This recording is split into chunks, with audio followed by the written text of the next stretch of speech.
બોટાદ તાલુકા પંચાયતમાં પ્રમુખ અને ઉપપ્રમુખની વરણી સર્વાનુમતે કરવામાં આવી છે.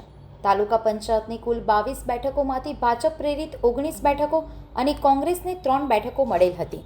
આજે નાયબ ડીડીઓ અને તાલુકા વિકાસ અધિકારીની ઉપસ્થિતિમાં યોજાયેલી પ્રક્રિયામાં પ્રમુખ તરીકે કિશોર ભૂપત મેર અને ઉપપ્રમુખ તરીકે અસ્મિતા શૈલેષ કેવડિયાની સર્વાનુમતે પસંદગી કરવામાં આવી હતી.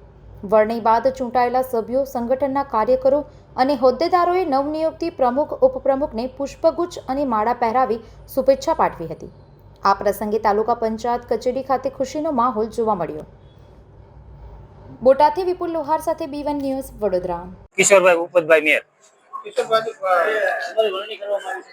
હા, આજ રોજ બોટાદ તાલુકાના પ્રમુખ પદની જવાબદારી સોંપી. એ ભાજપ તરફથી બધા મિત્રોનો અને સદસ્યોનો બધાનો ખૂબ ખૂબ હું આભાર માનું છું.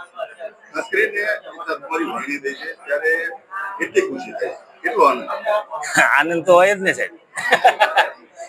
ખાસ કરીને હવે જે કામગીરી હોય જે કામ આપણે અધૂરા છે એને પૂરા કરશું અને નવા જે આવશે એને બધાને સભ્યોને સાથે રાખીને બધાને કામ કરશું.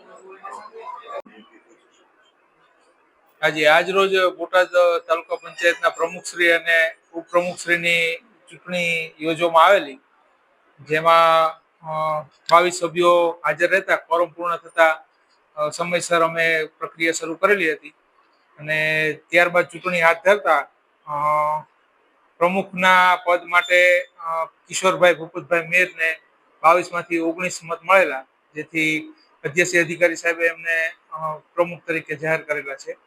અને ત્યારબાદ ઉપપ્રમુખની ચૂંટણી હાથ ધરતા અસ્મિતાબેન શૈલેષભાઈ કેવડિયા એ પણ 19 મત પ્રાપ્ત કરેલા હોય, એમને ઉપપ્રમુખ તરીકે અધ્યક્ષ અધિકારી સાહેબ શ્રીએ જાહેર કરેલા છે.